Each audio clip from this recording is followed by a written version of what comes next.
Thorfinn, un garçon ordinaire et agaçant du XIe siècle en Angleterre, a toujours vécu paisiblement dans un village avec sa famille, qui disait toujours « Tu n'as pas d'ennemis ». Mais cette paix a été brisée quand un viking sans pitié lui a tout pris.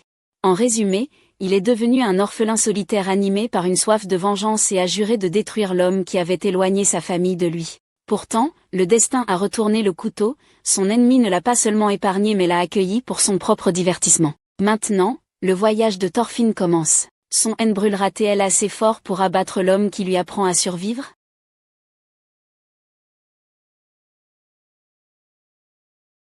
Thor se réveille d'un somme paisible au milieu d'un champ de blé où il est appelé par sa femme Helga de loin. Alors qu'il commence à marcher vers elle, la sérénité de la scène se transforme en carnage après avoir vu les restes d'un guerrier viking à bord d'un navire. Les appels les ont changés de sa femme à son beau-frère Thorkel, pour se battre et s'échapper de la horde entrante de guerriers pendant la bataille de Hjörungavágr en 987. Les deux hommes faisaient partie de l'ordre des Jomsvikings qui combattaient aux côtés de la couronne danoise contre les Norvégiens, et les chances étaient complètement contre les Danois et leurs alliés. Mercenaires. Au milieu du carnage, Thor se battait seul pour arrêter les Nordiques. L'homme réussit dans son assaut jusqu'à ce qu'une nouvelle horde de Norvégiens arrive et l'entraîne sous l'eau, où ils échouèrent encore à le vaincre. C'est alors que le behemoth réussit à déserter l'armée de Justesse sur une côte inconnue, laissant derrière lui une scène de carnage total dans la mer tempétueuse. Avançons jusqu'en l'an 1002 en Islande. Un petit garçon nommé Thorfinn rentrait chez lui en portant un seau d'eau. Le jeune enfant vivait heureux avec son père Thor, sa mère Helga et sa sœur aînée Ylva.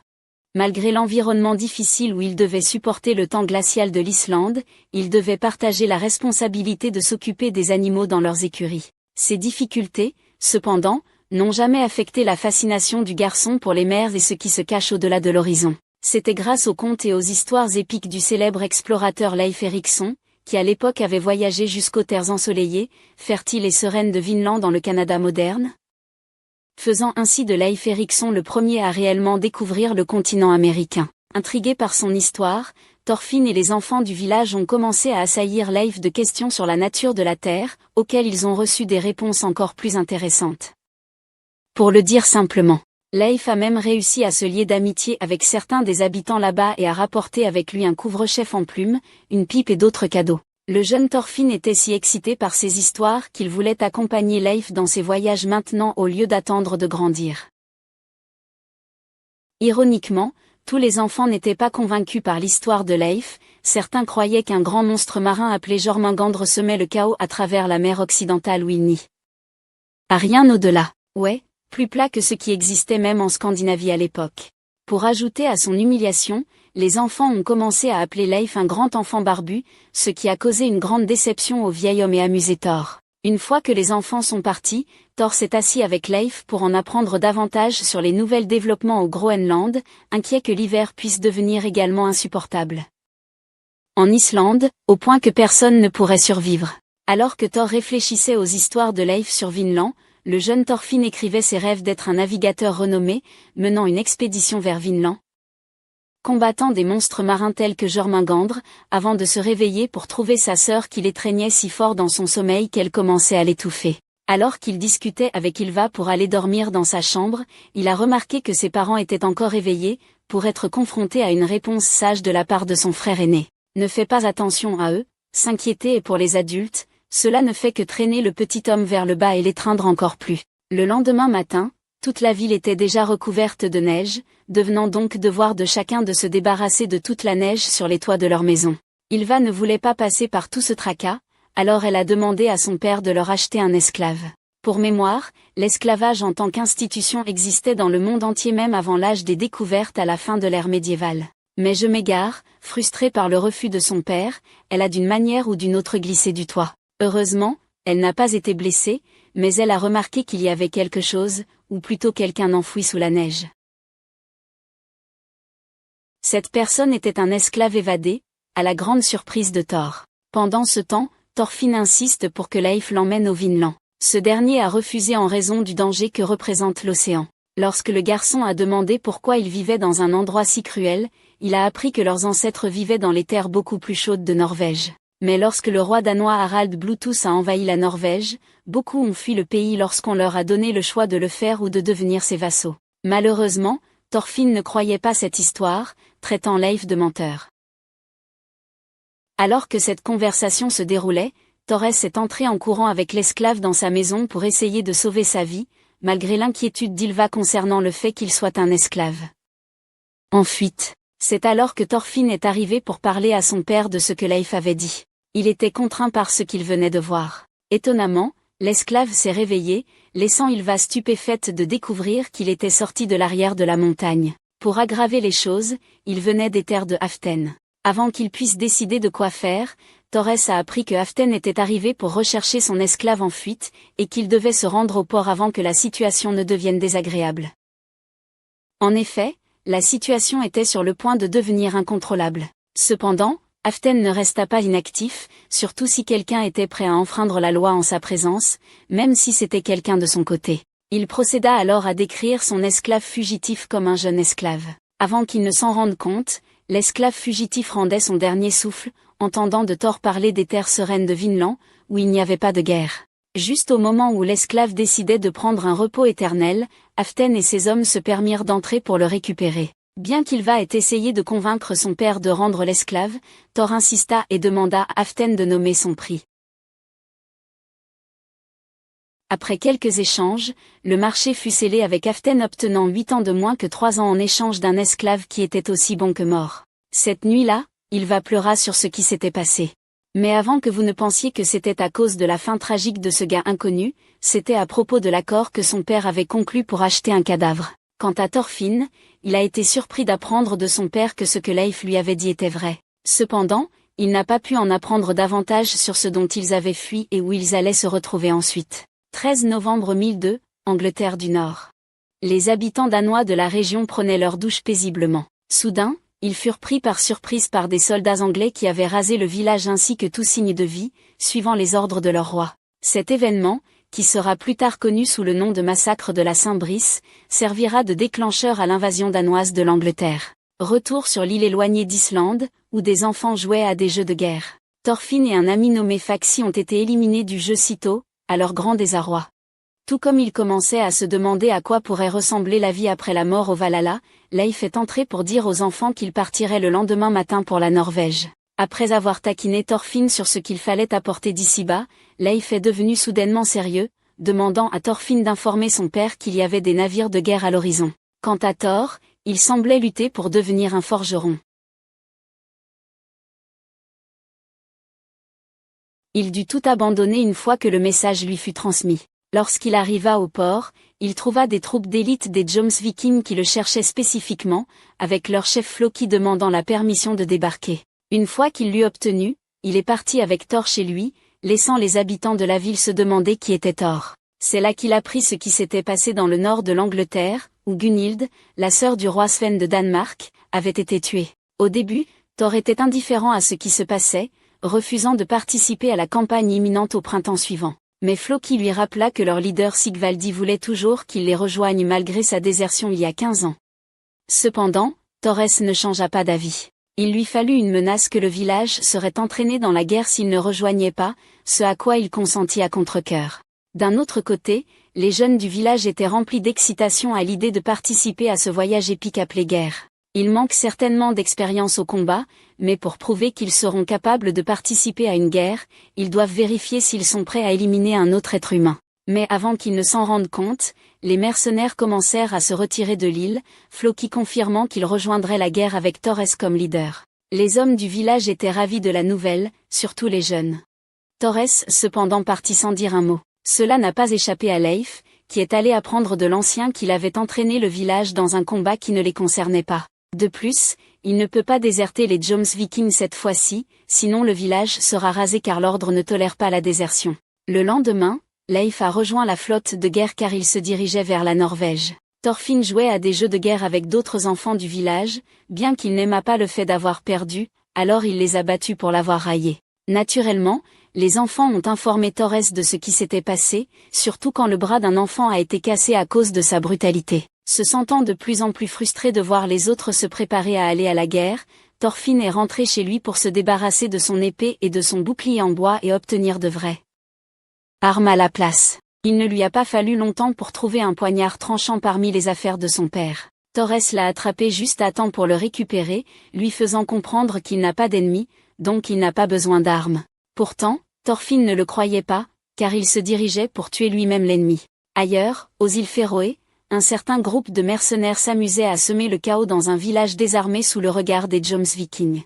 L'ordre arriva juste pour que Floki passe un accord avec l'autre chef mercenaire, Askeladd, promettant de le dédommager pour la longue attente qu'il avait dû endurer. Quant à sa mission, il s'agissait d'éliminer Thor. Bien qu'il ne montrât aucune réaction, Askeladd était un peu surpris que sa cible soit Thor le troll. Quant à la raison, il était évident que les Jomsvikings sont notoirement intolérants envers les déserteurs. Pourtant, il ne pouvait s'empêcher de se demander pourquoi il ne l'avait pas éliminé en Islande, ce à quoi Floki a refusé de répondre. Cela n'a pas empêché Askeladd de prendre la mission, tant qu'il recevrait un bon paiement pour toute tâche qui lui serait confiée, y compris le privilège de réclamer tout le butin pour lui et sa bande. Juste au moment où Floki essayait d'intimider Askeladd pour qu'il accepte ses conditions, il fut violemment secoué par une lance qui entra dans la pièce, le forçant à payer de l'argent supplémentaire. À l'avance. Une fois l'accord conclu, Askeladd sortit pour informer ses hommes de leur nouvelle mission, tout en remerciant son ami psychique Bjorn pour se lancer de lance.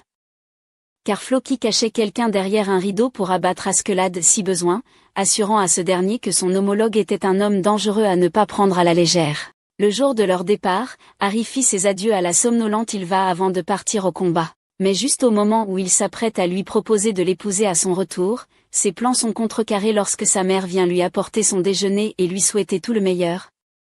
Comme le ferait n'importe quelle mère typique. Une fois qu'Harry était parti, ses amis entrèrent pour proposer à Ylva aussi. Elle les rejeta finalement cependant. Le bateau transportera 5 personnes au total. Bien que la plupart des villageois pensaient que c'était bien trop peu, ils décidèrent de faire confiance au jugement de Thor. Et avec ça, les garçons partirent pour les navires avec un moral élevé. Juste au moment où une certaine fille montrait un peu d'inquiétude, Leif l'attira à l'écart pour lui révéler un petit secret. Torres ne les emmènera à aucune guerre. Au lieu de cela, il prendra quelques personnes en route de la Norvège pour compenser les Jomsvikings. Quant à Torres, il passa ses derniers instants dans le village à chercher Thorfinn, mais en vain. Juste au moment où il s'apprêtait à partir, tout le monde se rendit sur les rivages pour dire au revoir aux hommes là-bas.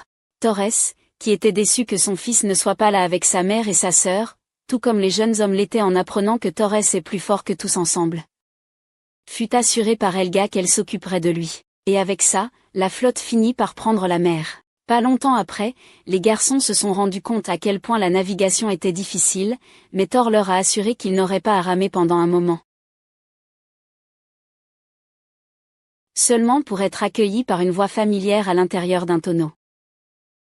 Et oh, quelle surprise, Thorfinn était avec eux tout ce temps. Il s'était caché dans le tonneau si longtemps qu'il s'est précipité dehors pour faire ses besoins. Quant à Thor, malgré sa colère, il ne pouvait s'empêcher de sourire en voyant son fils excité par le spectacle de l'océan, complètement ignorant de ce qui les attendait. Aux îles Féroé, Askeladd avait encore trop de questions sur la nature ambiguë de leur tâche donnée.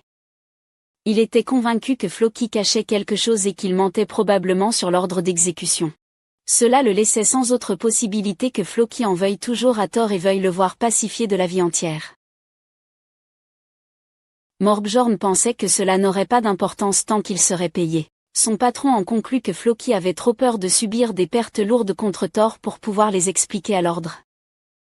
Après avoir donné une leçon à Thorfinn en lui donnant des claques sur les fesses, Harry ne pouvait s'empêcher de poser toutes ces questions à Thor sur la guerre. Un sujet qui conduisit Thor à parler de la naissance de sa fille Ylva et de comment sa naissance l'avait rendu effrayé par les batailles. Au lever du soleil, la flotte arriva aux îles Féroé. Avec l'avis qui prenait le dessus, il décida de les faire ravitailler avant de se diriger vers leur prochaine destination, complètement ignorant ce qui les attendait dans les passages étroits à l'intérieur de l'archipel. Leif et Thor ont immédiatement remarqué qu'il y avait quelque chose de bizarre, alors ils ont décidé de prendre un détour et de prendre un chemin plus sûr. Cela serait néanmoins vain car les mercenaires avaient bloqué les deux extrémités du goulet, l'entrée avec des débris et la sortie avec leur navire. Thor est tombé dans le piège de Floki jusqu'au bout. C'est lui qui protégera les garçons avec eux, y compris son fils, car il sait trop bien qu'ils sont face à des vétérans aguerris. Devant l'inquiétude dans les yeux de Thorfinn, il décida de lui remettre un poignard, lui disant de s'en servir pour se défendre si jamais la situation devenait critique. Quant à Harry, Thor lui avait demandé de faire attention à ne pas prononcer le mot « tuer » à la légère. Et ainsi commença la lutte de Thor pour sauver ses camarades. Les villageois furent stupéfaits par la force de leur seigneur, qui battait à main nue des mercenaires aguerris en solo. C'est à ce moment que Bjorn commença à se comporter bizarrement, le champi berserker qu'il avait mangé plus tôt commençant à faire effet. Même ses alliés ne purent arrêter sa crise de rage aveugle à présent, hormis Thor, qui le vainquit encore relativement facilement. Malgré le fait qu'il soit désespérément inférieur en nombre, Thor réussit à sauver les garçons islandais d'une attaque des mercenaires. Bien que les garçons veuillent rejoindre Thor, Leif se tenait sur leur chemin, comprenant bien la gravité de leur situation. Thor lui-même, malgré toute sa force, ne pouvait s'empêcher de voir les choses telles qu'elles sont, surtout que Thorfinn était à ses côtés. Pour conclure cette crise rapidement, il a défié Askeladd en duel, précisant qu'Askeladd serait autorisé à faire tout ce qu'il voudrait s'il gagnait. Mais il perdrait tous ses hommes pour avoir essayé de capturer seulement 12 esclaves potentiels. Avec l'acceptation du duel par Askeladd, le combat a commencé sérieusement entre les deux. Mais bien sûr, pas avant que le troll de Jom n'apprenne que Floki est derrière tout ça. Le combat a commencé avec Askeladd blessant légèrement Thor. Réalisant à quel point son adversaire est fort, Thor a utilisé toute sa force pour plaquer Askeladd contre le mur. Malgré toute son agilité à esquiver les attaques du troll du mieux qu'il pouvait, Askeladd réalisa que son adversaire visait son épée. Mais l'arme de Thor aussi. Profitant de la situation, il brisa l'épée de Thor et tenta d'en tirer parti, pour se retrouver avec un bras cassé et son arme récupérée. Bien que Thor ait pratiquement gagné le duel, il refusa d'achever Askeladd, tandis que ce dernier refusait de se rendre devant ses hommes, amenant la situation à une impasse. Juste au moment où le combat s'arrêtait, Bjorn se réveilla sur le pied arrière et les hommes étaient sans voix. Le leader réalisa à quel point sa situation était désespérée, alors il essaya de gagner autant de temps que possible en fouillant dans le passé de Thor. Le troll de Jom répondit qu'il était faible de compter sur une épée pour prouver sa force, car un vrai guerrier n'a pas besoin d'épée. En signe de présage, les paroles entrèrent dans la tête de Thorfinn, même s'il n'a pas encore compris ce que son père voulait dire. Avec un visage impassible, Askeladd a demandé à Thor de devenir leur leader, seulement pour lui dire à ses hommes qu'il plaisantait. Bjorn n'a pas apprécié cela, alors il a sauté directement sur Thorfinn, lui volant son poignard et menaçant de blesser mortellement le garçon insensé. Réalisant qu'il avait été complètement dupé une fois de plus, et qu'Askeladd jouait simplement pour gagner du temps depuis le début, il a abandonné le combat. Sur ce, Askeladd a donné le signal aux archers de lancer une pluie de flèches pour achever la légende du troll de Jom. Pour aggraver les choses, tout cela s'est passé sous les yeux de Thorfinn. Bien qu'il soit mortellement blessé, Thor a veillé à ce qu'Askeladd retire ses troupes, et que Leif apporte sa tête à Sigvaldi pour garantir la sécurité du village contre toute représaille. Et enfin, il a assuré la sécurité de son fils qui s'est approché de lui pour pleurer dans les bras de son père. Quant à Harry, il n'a pas pu se retenir de charger Askeladd, seulement pour être battu d'un coup de poing par le mercenaire. Cette nuit-là, les mercenaires ne pouvaient s'empêcher de se sentir soulagés avec le butin qu'ils avaient obtenu du navire de Thor. Quant à Askeladd, il ne pouvait pas oublier le fait qu'il était sorti d'un combat aussi amer avec seulement quelques hommes blessés. Il ne pouvait cependant pas rester seul, car l'un des hommes l'a appelé pour voir quelque chose d'inattendu. Une fois arrivé à l'arrière du navire, Askeladd a été surpris de voir Thorfinn, qui le fixait comme une collégienne après avoir été rejeté par son crush.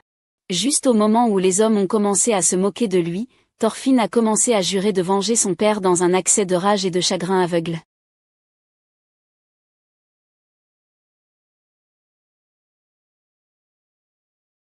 Au point que les hommes étaient effrayés par le regard dans ses yeux. Quant à ce qu'il fallait faire de lui, Askeladd a décidé de le laisser tranquille, supposant qu'il ne survivrait de toute façon pas longtemps avec eux. Le lendemain matin, malgré le fait que les hommes s'amusaient à boire et à parler, ils se demandaient toujours quand ils atteindraient leur destination pour être payés. Quant à Thorfinn, il était dans un triste état après une nuit blanche à pleurer, la faim et la soif qu'il avait tenté d'étancher en buvant de l'eau de mer qui était restée coincée dans un seau. Ils arrivèrent dans les environs de la rivière Humber en Angleterre pour se reposer brièvement pour le reste de la journée. Malgré les conditions difficiles de la nature sauvage, Thorfinn continua d'avancer et essaya de les rejoindre. Malheureusement, il finit par tomber en chemin et perdit connaissance. Il se réveilla au milieu de la nuit, douloureux, au son d'une rivière qui coulait. Il suivit le bruit jusqu'à trouver sa source, commençant à boire l'eau pour étancher sa soif. C'était un moment doux amer pour le jeune garçon, un moment interrompu par les cris des habitants à proximité. Il s'avéra qu'Askeladd et ses hommes avaient attaqué le village et se livraient à un saccage pour piller le village et effacer toute preuve de leurs atrocités. Ils ont décidé d'éliminer tous les témoins. Thorfinn, qui avait observé toutes les preuves, commença à faire le tour du village avec son poignard à la main, à la recherche de son ennemi. Une fois qu'il l'eut trouvé, le jeune garçon prit une épée et se prépara à frapper, seulement pour se rendre compte qu'il ne pouvait pas le faire. Frustré par son incapacité à achever Askeladd dans son état le plus vulnérable, il quitta la cabane. Le lendemain matin, la horde commença à inspecter davantage le village à la recherche de survivants du carnage de la nuit précédente. Cependant, Askeladd rencontra à nouveau le jeune garçon, qui cette fois décida de le défier en duel. Le leader accepta le défi, et à la grande moquerie des mercenaires autour, Thorfinn perdit assez misérablement. Plus tard, son moment de solitude fut interrompu par 2 cavaliers. Ils sont venus lui remettre le paiement convenu de la part de Floki pour avoir éliminé Thor avec succès. Quant à Thorfinn, il s'est réveillé plus tard avec l'odeur de viande cuite à proximité. En notant son état critique, ils ont décidé de l'aider en lui jetant les os restants. Le garçon est devenu tellement frustré qu'il a décidé de chasser des animaux pour se sustenter, mais sans aucune expérience. Il a même échoué à capturer un lapin, alors il est revenu plus tard au camp pour manger ce qui restait de viande accrochée aux os de l'après-midi. Ailleurs, Leif est enfin arrivé au village pour informer sa femme et sa fille de la fin tragique que Thor a rencontrée. Il a été accueilli par un soupir bref d'Ivla, qui est immédiatement revenu à son travail. Au fil des jours, Ivla a continué à travailler beaucoup plus dur pour prendre soin d'elle-même et de sa mère. Helga, cependant, réalisa qu'elle essayait de s'occuper pour ne pas pleurer. Dès qu'elle l'a confronté au sujet, Ylva a finalement cédé à ses émotions. Retour à notre petit nain, qui s'est réveillé en trouvant Bjorn en train de ramasser des champignons à proximité. Thorfinn était rempli de rage après avoir été utilisé comme bouclier contre son père par Bjorn, ce qui l'a poussé à dégainer rapidement son épée et à lancer une attaque. Cependant, il a encore une fois été repoussé. Plus tard dans la nuit, alors qu'il essayait de manger la moelle à l'intérieur de l'os, il trouva un loup juste devant lui. Se souvenant des conseils d'Askeladd concernant son incapacité à utiliser une épée, Thorfinn a choisi d'utiliser plutôt son poignard pour éliminer la bête sauvage. Le lendemain matin, il a commencé à s'entraîner davantage sur la façon d'utiliser l'arme qu'il avait héritée de son père et, finalement, il a commencé à faire de grands progrès. Une fois que le groupe de mercenaires a commencé à ranger ses affaires le matin suivant, Askeladd a été alarmé par l'approche du jeune Thorfinn qui venait le défier à un autre duel. Son homologue a accepté. Bien que le jeune garçon ait été battu si sévèrement, il a tout de même trouvé un moment où il pouvait lancer son poignard pendant qu'Askeladd ne faisait pas attention. Du moins, il le pensait. Askeladd était une personne astucieuse et de telles ruses ne lui échapperaient pas. Pourtant, il ne pouvait s'empêcher d'admirer la persistance du garçon, alors il lui a promis que tant que Thorfinn accomplirait quelque chose sur le champ de bataille, il serait récompensé par un duel. Et avec cela, le garçon a rejoint les mercenaires d'Askeladd. Pour rappel, l'entrée de Thorfinn chez les mercenaires a coïncidé avec le début de l'invasion danoise de l'Angleterre en 1002, où ils ont commencé par soumettre l'armée anglaise. Dans cette campagne, Askeladd et ses hommes ont débarqué dans les environs de Gainsborough, entourés de cadavres en décomposition sur le sol. La vue était trop pour le jeune garçon qui a vomi. Mais revenons à Askeladd pour l'instant, où Bjorn a appris de lui que l'armée danoise n'était pas encore intervenue. Pour l'instant, les Vikings sont l'avant-garde de l'invasion imminente, donc ils doivent sécuriser plusieurs positions de débarquement pour l'armée royale à venir. Cette nuit-là, pendant que les garçons s'amusaient pendant le dîner, Thorfinn a été témoin des négociations entre Askeladd et Bjorn avec un autre mercenaire sur une coopération en échange de 5 livres et du butin d'un village qu'ils allaient piller. Juste au moment où l'accord était divulgué, le camp a été envahi par une pluie de flèches venant de toutes directions. Après une brève panique, les pirates d'Askeladd ont brandi leurs armes et se sont jetés sur les archers ennemis. Bien qu'ils aient subi quelques pertes, ils ont transformé l'embuscade en une impasse. Au milieu de tout cela, Thorfinn réfléchissait à ce qu'il pourrait accomplir pour obtenir son duel avec Askeladd, mais il se retrouva coincé par un soldat ennemi. Ne sachant pas quoi faire, le garçon s'enfuit, mais il fut plaqué au sol et était sur le point d'être éliminé si l'intervention d'Askeladd ne l'avait pas sauvé la vie. Cependant, il ne put s'empêcher de lui faire une remarque ironique en l'accusant de faiblesse. Pour le meilleur ou pour le pire, cette sensation de frustration poussa Thorfinn dans la boucherie où il abattit son premier adversaire. Cela n'était que le prélude de ce qui allait suivre. Au cours des années suivantes, Thorfinn devint plus fort et plus agile, affinant ses compétences pour utiliser des poignards comme arme de prédilection. Un soir de 1008, en East Anglia, Thorfinn essayait d'échapper à ses ennemis qui lui avaient tiré une flèche dans l'épaule. Malgré l'élimination de leurs chiens de traîneau, les soldats ennemis étaient toujours à ses trousses. Dans ce qui semble être un village calme et serein, une vieille dame faisait sa lessive avec sa fille tout en qualifiant leur monarque actuel, Athelred le Malavisé de fou pour avoir attaqué les Danois après des décennies de paix établies par le roi Edgar, juste au moment où la fille essayait de calmer sa mère. Elles remarquèrent le corps du jeune Thorfinn allongé sur une branche d'arbre dans la rivière. Elles arrivèrent juste à temps pour soigner les blessures du garçon, s'occuper de sa fièvre et lui donner de nouveaux vêtements. La vieille dame essaya d'en savoir plus sur le passé de Thorfinn mais en vain, car il ne comprenait pas un mot d'anglais et était beaucoup trop occupé à manger après un long moment sans avoir un repas convenable.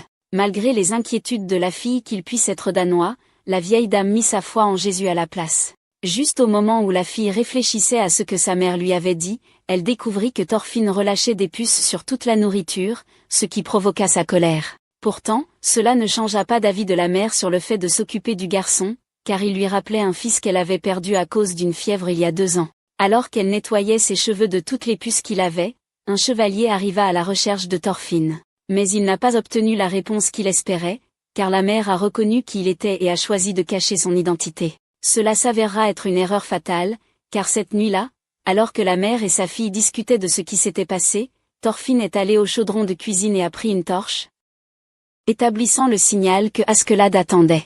Les villageois ont essayé d'éteindre le feu, ainsi que les chevaliers qui ont remarqué que Thorfinn se cachait dans le village tout ce temps. Quand l'ancienne dame est arrivée là-bas, elle a vu Thorfinn abattre les 2 chevaliers. La scène a rendu l'ancienne dame incapable de faire autre chose que pleurer, juste comme les Vikings sont arrivés pour piller le village. Malgré sa ressemblance avec cette vieille femme inconnue pour sa mère Helga, Thorfinn a décidé d'oublier l'affaire et de partir avec la horde. Bien que l'invasion des îles britanniques ait été en grande partie déclenchée par le massacre de la Saint-Brice en 1002, le roi danois Sven n'a pas pu tenter un débarquement immédiat en raison des lourdes pertes qu'ils avaient subies en East Anglia en 1005, malgré sa victoire pyrrhonique contre la flotte anglaise. Mais grâce aux raids des Vikings qui ont entravé les capacités navales de l'ennemi, le roi Sven était prêt à profiter de son avantage en renforçant davantage son général Thorkel le Grand, qui avait réussi à détruire les défenses anglaises en 1009. Maintenant, le roi le renforce jusqu'à ce qu'il puisse lancer l'invasion de 1013 pour se couronner roi d'Angleterre. Comprenant qu'il n'avait plus de travail à faire pour les Danois, les Vikings commencèrent à se demander quoi faire. Askeladd comprenait bien la nature de son travail, alors il décida de s'impliquer lui et ses garçons dans tout combat, une décision qui les a menés dans une guerre civile en cours dans l'actuelle Normandie. Le capitaine a décidé de prendre le parti des assiégeants dans ce conflit, espérant obtenir une part importante du butin de la ville s'il réussissait. Pour s'assurer de leur implication, Askeladd envoya Thorfinn rencontrer leur leader pour des négociations, mais pas avant de le taquiner sur sa récompense promise depuis des années. Après avoir tenté de communiquer avec les tribus francs à Northfeld, Thorfinn a obtenu gain de cause en se faisant arrêter afin de pouvoir rencontrer en personne le chef de l'assaillant. Outre le fait qu'il ressemble à une insulte à la création de Dieu et à l'hypothèse erronée que Thorfinn est originaire de Normandie, il a donné son approbation pour coopérer avec les Vikings. Avec le signal reçu d'Askeladd par Thorfinn, il n'a perdu aucun temps pour emmener les garçons avec lui pour leur attaque en déplaçant un bateau au sommet de la montagne. Scène où certains campeurs pensaient que c'était un dragon.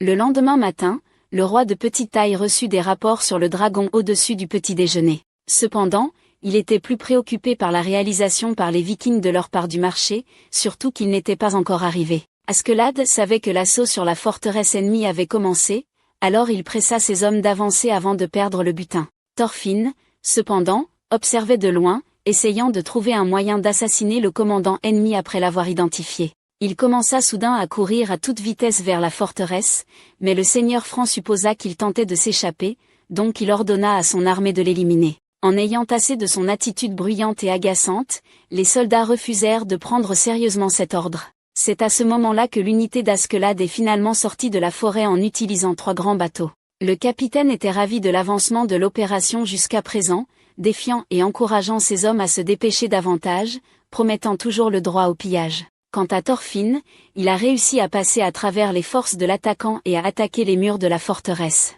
Avec Askeladd qui s'embarque et se dirige à pleine vitesse vers l'arrière du fort, les défenseurs sont maintenant encerclés. Ce n'est qu'une question de temps avant que les attaquants ne submergent le fort ou qu'ils ne soient affamés jusqu'à la soumission.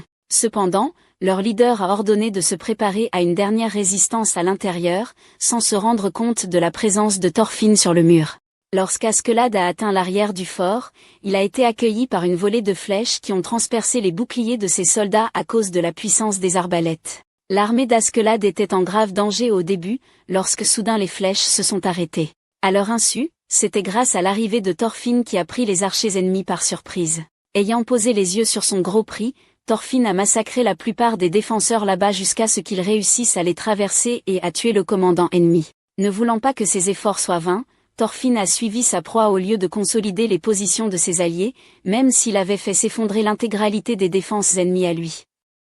Seul, cet écart créé par Thorfinn a permis à Askeladd et à ses hommes de débarquer à l'arrière du fort avec des pertes. Au moment où l'armée des attaquants avait enfin franchi les murs, ils ont découvert que les Vikings avaient massacré tout sur leur passage. Le duc n'a pas pu s'empêcher d'entrer dans la ville avec arrogance, seulement pour voir son ego réduit en miettes après avoir appris que le trésor avait été entièrement saisi par Askeladd. Quant à celui qui l'en a informé, c'était Askeladd lui-même, laissant le duc aussi frustré que Tyler lorsqu'il perd une partie de League of Legends.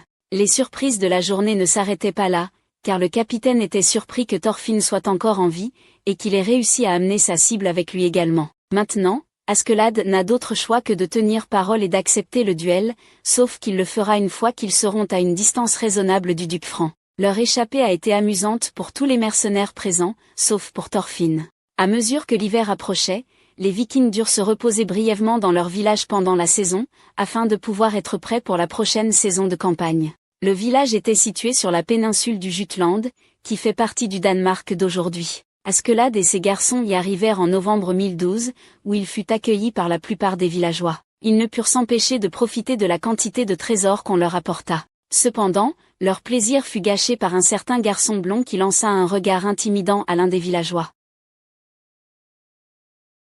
Quant aux filles, elles vinrent voir Askeladd, espérant qu'il leur donnerait quelques joyaux. En fait, bien qu'il n'ait pas voulu briser le cœur des dames et celle de la géante au fond, il était en pleine négociation avec le seigneur du village concernant le paiement de ses hommes. N'ayant pas envie de perdre son temps, Askeladd demanda une augmentation des paiements, étant donné qu'ils avaient beaucoup d'or et de joyaux avec eux, une offre que le seigneur ne pouvait refuser. Après une brève conversation sur le passé de la jeune esclave Ordalin que le seigneur a récemment achetée, Askeladd se rendit à son duel promis, demandant au seigneur d'être leur témoin. Les villageois et les mercenaires étaient tous impatients de voir l'affrontement entre leur capitaine préféré et son assassin. Juste au moment où Askeladd commença à taquiner le garçon, Thorfinn se mit à attaquer avec férocité. Mais Askeladd était capable de repousser les attaques du garçon. Le combat s'arrêta soudainement lorsqu'Askeladd décida d'irriter Thorfinn en se moquant de son père. Cela fit perdre son sang-froid au garçon et le rendit imprudent. C'était une erreur, car cela permit à Askeladd de vaincre Thorfinn sans effort. Et avec cela, le seigneur déclara Askeladd vainqueur. Thorfinn était tellement frustré par la perte qu'il a même refusé de changer pour surveiller les navires. Quant au reste de l'unité, ils s'amusaient dans la taverne, buvant, mangeant et se moquant les uns des autres, quand soudain Ordalin tomba au sol en distribuant des repas. Juste au moment où son maître commençait à la gronder pour son mauvais service, Askeladd ne put s'empêcher de parler de l'ironie du fait que tout le monde est un esclave à sa manière. Dans son sommeil, Thorfinn ne pouvait s'empêcher de s'imaginer voyant son père. Il essaya de lui exprimer sa frustration, mais le fantôme de Thor lui dit une fois de plus qu'il serait abandonné s'il renonçait à chercher la vengeance et lui rappela qu'un vrai guerrier n'a pas besoin d'une épée. Le garçon se mit à réagir brusquement en utilisant ses dagues lorsqu'il sentit que quelqu'un s'approchait de lui. Il s'est avéré que c'était Ordalin, qui était venu juste pour lui apporter le dîner. Elle ne pouvait s'empêcher de se demander si Thorfinn était un esclave, ce que le garçon rejeta, déclarant qu'il préférerait éliminer son maître et tous ceux qui le soutiennent s'il était à sa place. Alors qu'elle commençait à se demander si elle serait jamais sauvée en s'enfuyant, Thorfinn lui parla de Vinland, le pays paisible où il n'y a ni guerre ni esclaves. Le 10 août 1013, dans la ville de Jelling sur la péninsule du Jutland, Floki réussit à rencontrer le roi danois Sven pour l'informer des préparatifs de la prochaine campagne.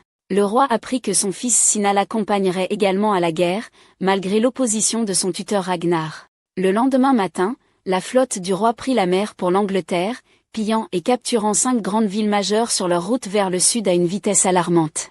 Un tel avancement s'arrêta en octobre 1013 dans la ville de Londres. Les Danois rencontrèrent une résistance farouche des troupes anglaises et des Vikings déserteurs, dirigés par le célèbre Thorkel le Grand. Historiquement, la défection de Thorkel est survenue après avoir perdu le contrôle de ces hommes qui ont éliminé un certain archevêque nommé Alfie. Mais pour l'intérêt de cet anime, il a été mentionné qu'il l'a fait parce qu'il s'était lassé de combattre les troupes anglaises. Askeladd est arrivé sur les lieux avec l'avancée de l'avant-garde qui s'est arrêtée dans un bain de sang. La capture de la ville permettrait aux Danois de prendre le reste de la rivière Thames, pour l'utiliser comme ligne d'approvisionnement pour leur avancée en Wessex. Askeladd n'avait aucun plan particulier en tête, mais il a décidé de miser sur Thorfinn pour se débarrasser de Thorkel, démoraliser les troupes anglaises et leurs mercenaires. Pendant une brève pause des hostilités, Floki a essayé d'appeler Thorkel à se rendre au nom du roi Soin, mais sans succès, car Thorkel est revenu pour les bombarder avec un bloc de pierre suivi par une pluie d'arrows de ses hommes. Une fois que le roi a appris ce qui s'était passé, il a donné l'ordre à ses soldats de reprendre leurs attaques de manière sérieuse. Les mercenaires vikings étaient en avant-garde de l'assaut. Ils ont essayé de neutraliser toutes les structures défensives, ne faisant que se faire anéantir par Thorkel et ses hommes. Tandis que Thorkel profitait de son succès pour décourager les bateaux ennemis, le bateau d'Askeladd s'est approché, avec Thorfinn au sommet. Une fois le signal d'attaque reçu, le jeune garçon sauta directement sur Thorkel. Le combat était amer mais indécis, avec Thorfinn utilisant son agilité pour esquiver la puissance des attaques de Thorkel. Le garçon essaya de créer une ouverture pour porter un coup mortel au grand homme en se faufilant par derrière, et il était si proche de réussir. Son coup atteint la main de Thorkel, mais maintenant Thorfinn est physiquement coincé. Incapable d'échapper à la force brute de Thorkel, il balança à gauche et à droite. Réalisant que leur offensive était un échec, les Vikings se retirèrent, laissant Thorfinn à son sort. Juste au moment où Thorkel pensa que le garçon n'était plus en vie, Thorfinn réussit à se libérer avec le peu de force qui lui restait. Impressionné par le courage et la ténacité du jeune garçon, et réalisant qui il était, Thorkel épargna la vie de Thorfinn. Alors qu'il comptait leurs pertes, le roi n'était pas satisfait du progrès de la campagne en automne, rappelant à Floki qu'il devait donner la priorité à la conquête de l'ensemble de l'Angleterre. Pour que l'invasion puisse continuer, il décida de laisser 4000 guerriers pour continuer le siège de Londres sous le commandement du prince Seno, tandis que le reste de l'armée continuait sa marche. Quand Ragnar a commencé à protester contre la décision du roi d'envoyer un commandant inexpérimenté avec très peu d'hommes contre Thorkel, le roi lui a tout attribué. Car c'était parmi ses devoirs en tant que son tuteur. Dès que Thorfinn est sorti vivant avec plusieurs blessures, la bataille de Londres était terminée. Le garçon a réussi à trouver son chemin hors de la forêt et à rattraper l'unité d'Askeladd. Quant à ses sentiments face à une domination sévère, ils ne peuvent être que devinés. Tandis qu'ils assiégeaient Londres, les Vikings se sont réveillés face au bombardement massif de rochers par Thorkel. Malgré l'igret des guerriers de vouloir affronter Thorkel pour se distinguer, Ragnar a refusé leur chance au nom du prince Seno.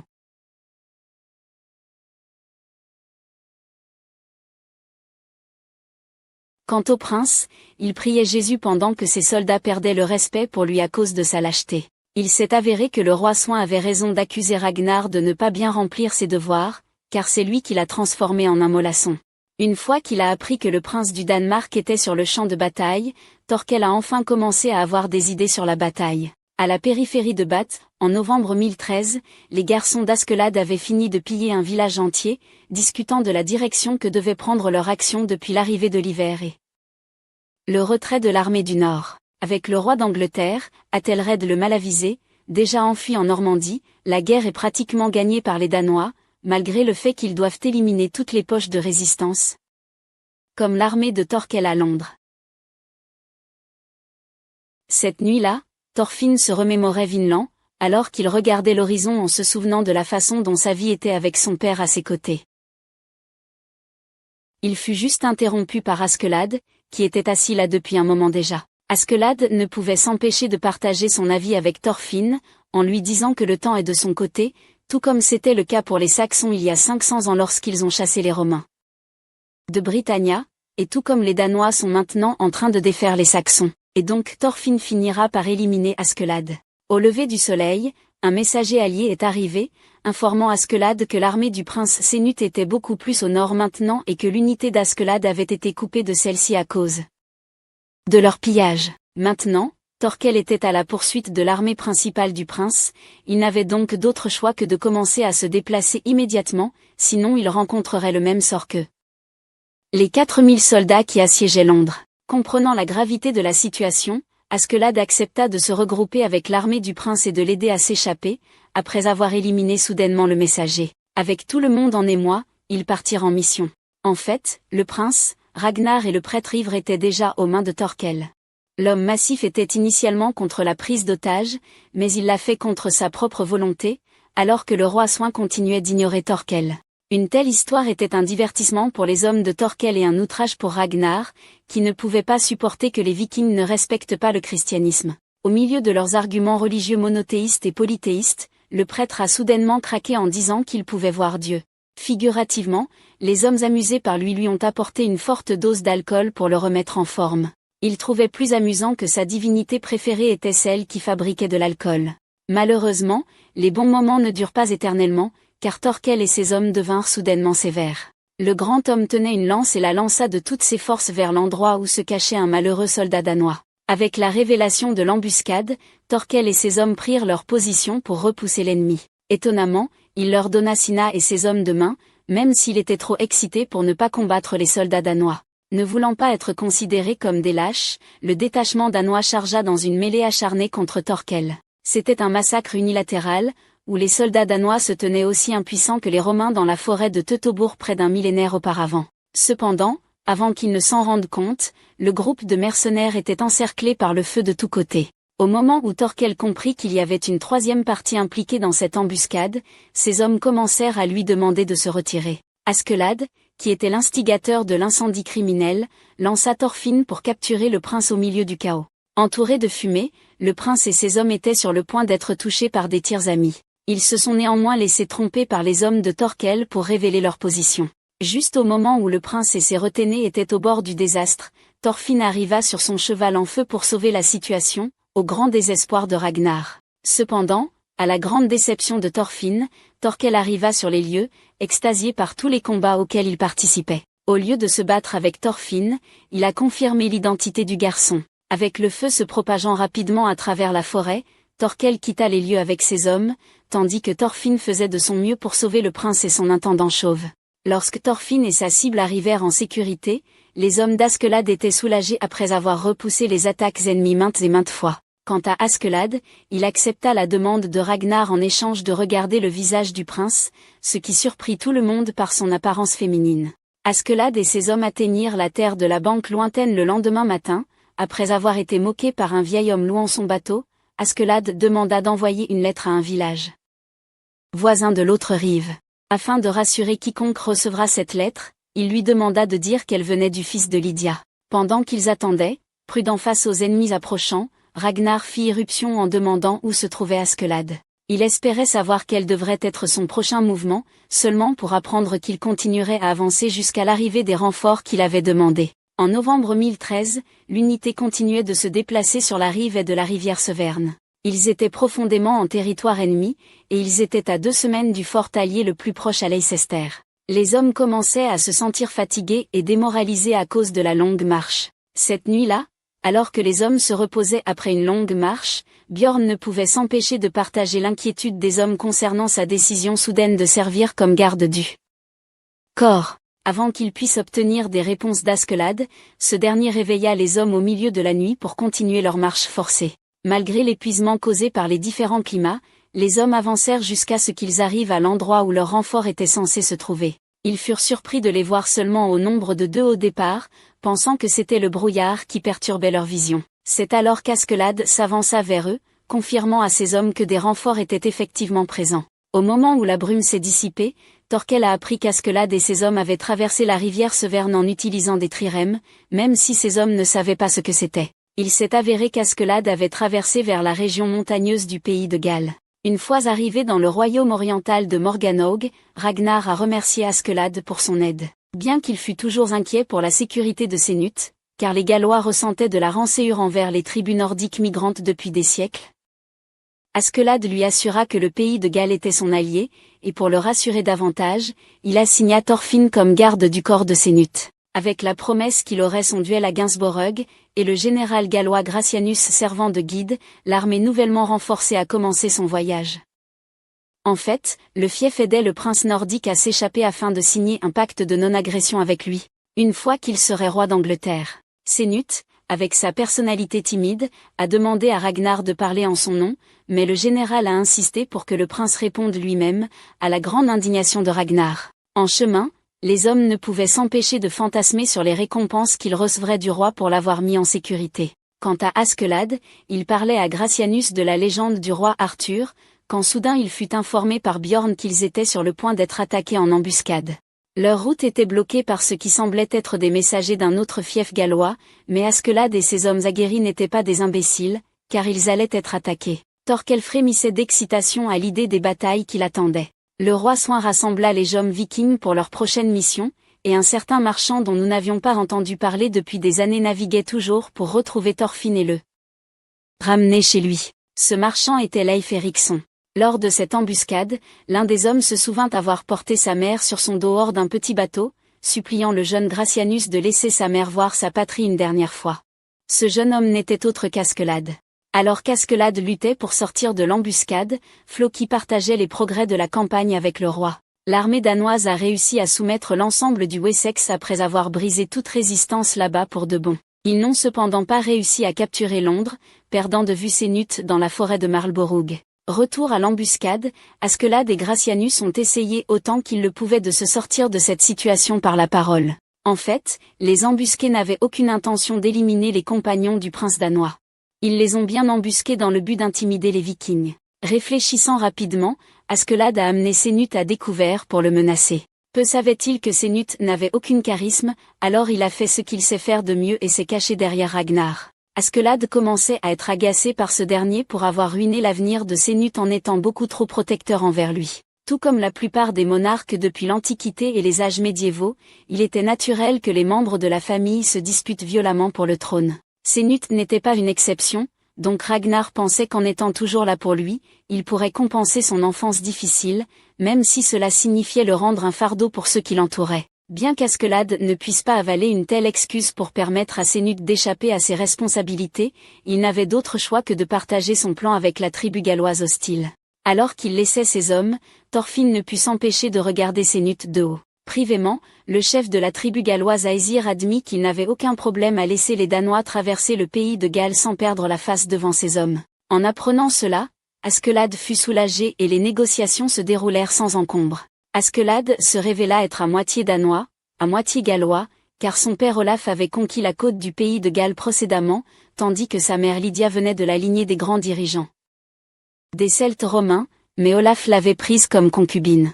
Ne pouvant croire à la validité de cette histoire, Aesir demanda des preuves supplémentaires, qui furent fournies par Gracianus, qui avait été témoin d'Askeladd portant sa mère sur la rive, le suppliant de réaliser son dernier souhait. Révélant ses origines aux Gallois, Askeladd a rendu clair qu'il prévoyait d'utiliser son identité pour installer le prince Sénut sur le trône de Danemark tout en garantissant la sécurité du pays de Galles. Impressionné par ce plan audacieux, Aesir a accepté de laisser passer le convoi. Aesir est parvenu à prendre leurs armes afin de les emmener lui-même dans la campagne, les déguisant en prisonniers de guerre. Thorfinn, qui se trouvait avec Sénut dans un certain conique, ne pouvait pas supporter le silence du prince. À contre-cœur, Sénut a expliqué qu'il n'était pas lâche, mais plutôt prudent, ce qui surprit tout le monde. Thorfinn est parvenu à agacer Sénut au point qu'il l'a obligé à avoir une vraie conversation avec lui. Au nord de Mercie, il a commencé à neiger alors que le convoi se dirigeait toujours vers Gainsborough. Malgré les inquiétudes de Ragnar concernant leurs provisions, Askeladd l'a rassuré et ses hommes qu'il avait tout prévu, et avec cela, les hommes ont repris leur marche avec hâte. L'hiver était arrivé, et il a commencé à neiger abondamment sur tout le Royaume-Uni. Il était important pour l'unité de se reposer maintenant plus que jamais, surtout puisque cela allait devenir beaucoup pire dans les jours suivants.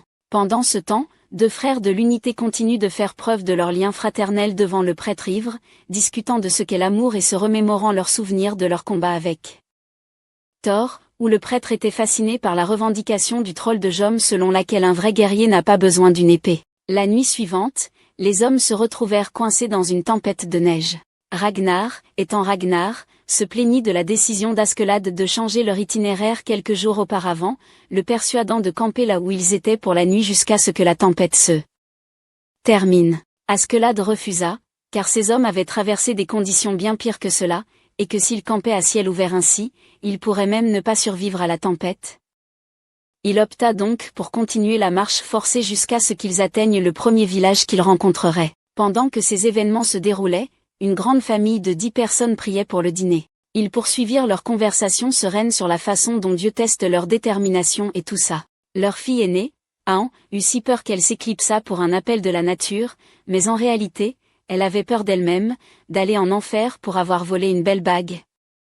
Car elle n'avait pas réussi à s'en débarrasser. Elle a été témoin de 3 hommes en manteau à la porte de la maison de sa famille. La vie sereine de cette pauvre famille est maintenant terminée, alors que les hommes d'Askelad prennent d'assaut la ville. Les Vikings ont emmené les villageois à l'extérieur. Une fois qu'ils ont compté combien de nourriture le village avait, ils ont commencé à se demander quoi en faire et des villageois. Remarquant qu'Askelad parlait très bien anglais, le père de la famille attaquée par Bjorn lui a directement demandé d'épargner la moitié de leur nourriture.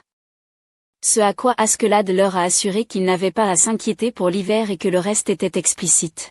Les villageois ont été complètement effacés de l'existence, en étant la seule survivante du génocide, perdant sa santé mentale après avoir été témoin de la tragédie. Elle croyait que c'était la punition de Dieu pour avoir commis un vol, elle a perdu la raison, car elle se sentait heureuse du jugement juste de Dieu. Dans son camp, le roi Soin a reçu des informations selon lesquelles Sénède avait disparu après l'embuscade dans la forêt de Marlborough. Supposant que Sénède avait été tué, le roi ne s'en souciait guère car Sénède n'était pas aussi talentueux que son frère aîné Harald. Décembre 1013, dans le comté de Mercie, à Gloucester. Se rendant compte que c'était déjà l'hiver, Forkel était profondément attristé que la saison des campagnes soit terminée, rendant toute participation à un conflit presque impossible. Cependant, un bon repas réjouirait son cœur brisé. Son cœur réjoui fut brisé une nouvelle fois lorsqu'il apprit que la noblesse anglaise en avait assez de cette guerre et voulait se rendre. Probablement après que leur morale eût été écrasée par les défaites successives qu'ils avaient subies à travers l'Angleterre, ainsi que par la fuite de leur roi vers la Normandie. Surprenamment, Forkel fut ravi une nouvelle fois lorsque des messagers arrivèrent pour l'informer du génocide qui avait eu lieu au nord de Mercie. Ainsi, Forkel ordonna à ses hommes de se préparer pour le combat, surtout après avoir réalisé que c'était l'œuvre d'Askelad. Dans le nord de Mercie, le prince et ses hommes ont érigé une tombe pour les villageois massacrés, où ils ont fait leur prière pour eux, suppliant Dieu de leur pardonner. Juste au moment où le prêtre commençait à s'interroger sur le jugement de Dieu, Senu lui a crié dessus, l'accusant d'être infidèle pour avoir douté de Dieu avant de partir dans une colère. Avec le bruit des ennemis approchant, Askelad a donné l'ordre de commencer à se retirer du village la nuit, même s'il n'y avait pas assez de charpentiers pour maintenir l'armée en mouvement par ce temps. Lorsque la nouvelle est parvenue au reste de l'unité, cependant, certains ont commencé à penser que la chance d'Askelad semblait toucher à sa fin, avec leur plan initial en ruine à présent. Quant à Thorfinn, sa joie intérieure de chasser un lapin à manger seul a été ruinée par la demande de Ragnar de se joindre à lui et au prince pour le déjeuner. Il a été choqué de découvrir que Senu était en fait un bon cuisinier, au point que Thorfinn a commencé à manger sérieusement. Il a finalement compris à quel point Senu était triste pour son père d'avoir son fils cuisiné, puisque les enfants des rois sont censés régner, pas agir comme des esclaves. Cependant, de bons moments comme ceux-ci où ils profitaient de leur repas tout en se remémorant des souvenirs joyeux ne pouvaient pas durer longtemps, puisque le messager est arrivé pour les informer qu'ils partiraient ce soir en raison de la découverte de leur position. Frustré, Ragnar décida de suivre les messagers jusqu'à Askelad lui-même pour discuter de la situation avec lui. Lorsqu'il apprit que les hommes l'accompagnaient à un autre endroit, il était trop tard. Les hommes avaient été envoyés pour se débarrasser de lui sur les ordres d'Askelad. Néanmoins, Ragnar demanda à être envoyé à Askelad dès que possible, seulement pour trouver ce dernier devant ses yeux. Askelad avait l'intention d'éliminer Ragnar car il voyait qu'il n'était pas apte à s'occuper de Senu, alors il décida de s'occuper de ce travail à sa place. Bien qu'il soit rempli de regrets de laisser Senu avec Askelad, Ragnar n'a d'autre choix que de faire confiance au capitaine, car c'est le seul capable de le protéger de son père. Puisque le roi avait emmené Senu avec lui, la campagne consistait à s'en débarrasser là-bas. Même si Askelad promettait de continuer à protéger le jeune prince, il refusa de laisser Ragnar le voir une dernière fois. Bien qu'il ne fût pas conscient de la fin tragique qui attendait Ragnar, Senu ne pouvait s'empêcher de s'inquiéter pour lui, car il mettait beaucoup trop de temps à revenir. Jusqu'à ce qu'Askelad ramène son corps au jeune prince lui-même. Ce dernier dit qu'il était tombé lors du combat contre les unités anglaises, mais cela ne faisait pas beaucoup de différence pour Senu, qui avait perdu la personne à laquelle il s'était attaché. Leur lien était en fait si fort que Senu considérait Ragnar comme une véritable figure paternelle. Quant à Askelad, il ne pouvait s'empêcher d'assurer le Bjorn errant que ce qui avait été fait était dans le meilleur intérêt de Senu, Ragnar étant le seul obstacle entre le jeune prince et le trône. En le gâtant un peu trop. Et maintenant, avec Ragnar hors du tableau, il est possible que la personnalité du prince change, même si ce n'est pas garanti. Ailleurs, Askeladd est allé vérifier l'interrogatoire de l'un des prisonniers de guerre, et ne pouvait s'empêcher de demander à ses hommes de cesser de frapper trop le gars. Au lieu de cela, il a pris en charge l'interrogatoire et a récupéré des cisailles auprès de ses hommes.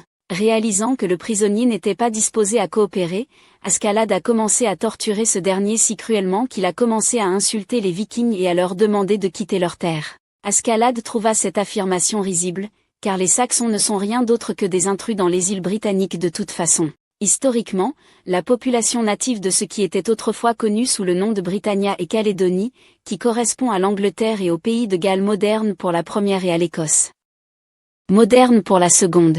Après l'expédition ratée d'un certain Gaius Julius César dans les îles, les Romains commencèrent à envisager de conquérir la Britannia jusqu'à ce qu'ils le fassent réellement après l'ascension de l'empereur Claude en 43 après Jésus-Christ. Les tribus celtiques n'étaient pas contentes d'une puissance étrangère, alors elles commencèrent à se révolter contre eux, la rébellion la plus renommée étant la célèbre révolte de Boudica. Mais malgré sa répression décisive, les Romains s'engagèrent à apporter leur technologie, leur savoir et leur culture afin d'intégrer les Celtes dans la société romaine, jusqu'à ce qu'ils perdent la province en 410 après Jésus-Christ lors de l'effondrement de l'Empire romain d'Occident face aux nombreuses tribus migrantes, telles que les tribus germaniques, gothiques, franques et uniques sur le continent européen et les tribus anglo-saxonnes en Britannia. Contrairement aux Romains, cependant, les anglo-saxons ravagèrent les terres et massacrèrent les tribus celtiques qui avaient vécu en relative paix durant toute leur histoire jusqu'alors. Le prisonnier n'était pas content de ce qu'il entendait, alors il ne put s'empêcher d'accuser Askeladd de mentir. Cependant, Askeladd ne fléchit pas dans sa terreur du prisonnier, lui promettant que tout comme il l'avait fait il y a un demi-millénaire, les Norvégiens venaient les faire souffrir tout comme les Romains l'avaient fait. Juste au moment où il s'apprêtait à blesser le nez du prisonnier, cependant, Askeladd reçut des rapports de renforts ennemis en route. C'est alors que le prisonnier a révélé que c'est Thorkel qui se dirigeait vers eux. Réalisant la gravité de leur situation, les hommes commencèrent à rassembler leurs provisions à la hâte, sauf Sénut, qui refusait de partir sans emporter le corps de Ragnar avec eux. Furieux du comportement enfantin du prince, Askeladd gifla le jeune prince, lui informant que l'homme était parti pour de bon et qu'il n'y avait aucune chance qu'il revienne. Pour aggraver les choses, certains hommes furent pris en train d'essayer de déserter l'unité.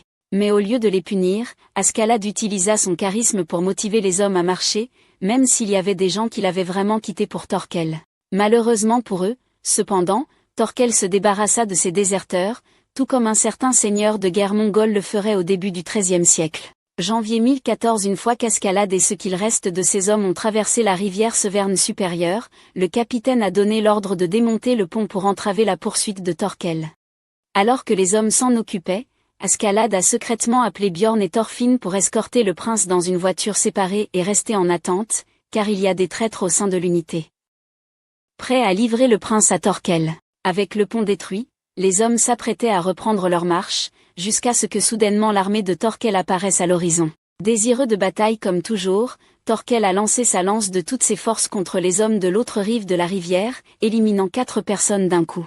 Malgré ses meilleures tentatives pour maintenir l'ordre, certains hommes se sont mutinés dans son unité. Entouré de ces hommes et avec Thorkel à ses trousses, Askeladd se trouve maintenant dans une situation difficile. Pendant un instant, Askeladd se souvint de la façon dont sa mère lui parlait de la terre du roi Arthoria, leur grand ancêtre. Cette terre n'est ni Jérusalem ni le royaume du lait, mais Avalon. Mais sérieusement, les histoires que Lydia racontait au jeune Askeladd sur le royaume d'Avalon étaient similaires à celles que Thorfinn entendait sur Vinland. Lorsqu'il revint à la réalité, Askeladd commença par exprimer sa plus profonde haine envers ses hommes, avant de passer à l'élimination de 2 d'entre eux d'un seul coup d'épée. Indignés par sa réaction, les hommes essayèrent de le submerger, lui, le prince, et leur garde du corps, à savoir Thorfinn et Bjorn, mais en vain. Alors que le prince et ses vassaux s'échappaient, Askeladd se retrouva piégé dans un bourbier. Bien qu'il ne puisse pas voir exactement ce qui se passait, Thorkel était également motivé à entrer dans la bataille, exhortant ses hommes à se précipiter avec lui. Au moment où Thorfinn n'avait plus de dagues pour repousser les soldats rebelles, le convoi était entouré par eux. Ils firent d'abord appel à Bjorn pour qu'il s'arrête, essayant de le convaincre de les rejoindre en raison de l'impuissance de la situation. Bjorn refusa de se plier, alors les hommes attaquèrent les chevaux qui portaient le prince. Mais avant que la cargaison ne s'effondre, Thorfinn a réussi à faire tomber un des hommes, volant son cheval et se précipitant au secours d'Ascalade. Pendant ce temps, les rebelles avaient la chance que le prince soit encore en vie. Cependant, Bjorn avait aussi son mot à dire dans l'affaire, surtout après avoir consommé son champignon berserker. Bien qu'il soit horriblement en infériorité numérique, Ascalade a tout de même réussi à abattre un grand nombre de rebelles. Réalisant qu'il ne pourra pas repousser les archers, il leur demande de le prendre en otage à la place, car il leur sera plus utile s'il est capturé vivant, pour que Bjorn l'échange contre le prince. Au lieu de cela, les hommes lui ont tiré dans les jambes pour l'empêcher de leur résister. Mais juste au moment où ils allaient achever son œuvre, Thorkel et ses hommes arrivèrent. Les rebelles ont abandonné leurs armes, espérant persuader Thorkel de les avoir de son côté. Ils ont utilisé tous les stratagèmes pour le convaincre. Cependant, le grand homme ne pouvait pas apprécier qu'ils avaient jeté leurs armes, donc pour l'instant, il les ignora et se dirigea directement vers Ascalade. Après avoir été soulagé d'apprendre que Thorfinn ne faisait pas partie de cette mutinerie, Thorkel ordonna d'éliminer tout le monde sauf Ascalade. Avec l'assaut qui commençait pour de bon, Thorkel donna une hache à Thorgrim, le chef de la mutinerie, et lui ordonna de se battre comme un vrai homme. Thorgrim, cependant, était horrifié par la taille massive de Thorkel alors qu'il s'approchait de lui avec toute sa force. Sous une énorme pression de la part de Thorkel, le rebelle perdit tout contrôle avant même de subir une attaque de la part du grand homme, à la grande déception de ce dernier. Puis soudainement, après avoir coupé son chemin à travers le marécage, Thorfinn arriva enfin sur le champ d'honneur. Alors qu'il était de plus en plus excité par les menaces de Thorfinn, Thorkel décida de défier le garçon en duel. Le duel fut âpre, Thorfinn essayant de suivre chaque attaque de Thorkel coup pour coup. En entendant que Thorfinn pouvait encore tenir tête à son adversaire pendant longtemps, les hommes de Thorkel ne purent s'empêcher de rire de l'absurdité de ses prétentions. Jusqu'à ce que le grand homme lui-même élimine l'un d'eux. Et avec cela, le duel reprit.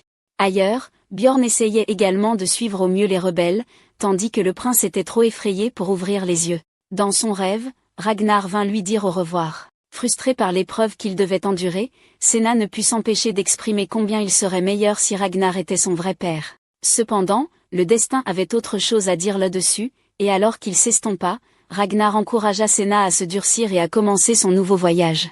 Après s'être réveillé, il put assister à la résistance obstinée de Bjorn pour sa propre cause. Mais quand il a réalisé que la mort est l'essence de l'amour, et après s'être frustré de l'égoïsme de l'humanité à semer le chaos dans la belle création de Dieu, le véritable voyage de Senna avait commencé. Avec son éveil, il a réussi à ramener Bjorn le berserk à ses sens avec son charisme nouvellement établi, seulement pour qu'un des rebelles ne poignarde soudainement Bjorn. Alors que Senna donnait des ordres pour soigner les blessures de Bjorn, il a décidé d'accompagner le rebelle pour rencontrer Thorkel, au grand désarroi de Bjorn. De retour au duel, on a posé à Thorfinn une question similaire qui l'a laissé immobile car cela lui rappelait son père. Que signifie être un véritable guerrier ? Demanda Thorkel. Incapable de répondre à la question, Thorfinn a repris ses attaques, essayant d'exploiter les faiblesses de Thorkel, jusqu'à ce qu'il se retrouve soudainement projeté haut dans le ciel d'un coup de pied de son grand-oncle. Alors qu'il commençait à reprendre conscience, Thorfinn essayait de se rappeler ce qui se passait. Au moment où il le fit, et avec Thorkel s'approchant de lui pour continuer leur duel sanglant, il se leva avec ses gardes en position. Thorkel, cependant, pensa qu'il serait mieux de laisser le garçon se rétablir un moment, car il n'était pas du tout en état de se battre. Ascalade s'approcha de Thorfinn pour l'aider, malgré le refus initial du garçon, alors qu'Ascalade était lui-même gravement blessé. Puisque Thorkel pouvait s'amuser pendant le duel, il décida qu'il devrait tenir sa promesse et parler à Thorfinn de son père. Dans leur jeunesse, Thor et Thorkel faisaient tous deux partie des commandants d'élite de l'ordre des Jomsvikings. Thor, en particulier, était si fort qu'il attira l'attention du chef de l'ordre, Sigvaldi, au point qu'il décida de lui donner sa fille Helga, la mère de Thorfinn. Sigvaldi étant le frère de Thorkel. Cela fait de Thorfinn et Thorkel des parents de sang. Après leur défaite écrasante contre la flotte nordique lors de la bataille de Jörngavagar en 986 après Jésus-Christ, Thorkel pensa que Thor avait sombré dans la mer. La nouvelle affecta Thorkel au point qu'il pleura, mais 3 mois plus tard, en 987 après Jésus-Christ à Jonsborg, Thorkel prit Thor et Helga pour des voleurs au départ. Une fois qu'il reconnut Thor, il fut si ravi qu'il envisagea de les emmener chez Sigvaldi. Cependant, Thor refusa, précisant qu'il quitterait les Jomsvikings pour de bon. Thorkel fut tellement surpris qu'il décida d'emmener lui-même Thor, qui était sans bras. La prochaine chose qu'il apprit, c'est que Thor était parti au moment où il se réveilla le lendemain matin. Il apprit 15 ans plus tard qu'il n'était plus dans ce monde, mais il n'arrivait toujours pas à comprendre ce qui l'avait poussé à arrêter de se battre à l'époque. Lorsque le tour de Thorfinn vint de parler à Thorkel des jours de son père en Islande, il refusa catégoriquement de parler.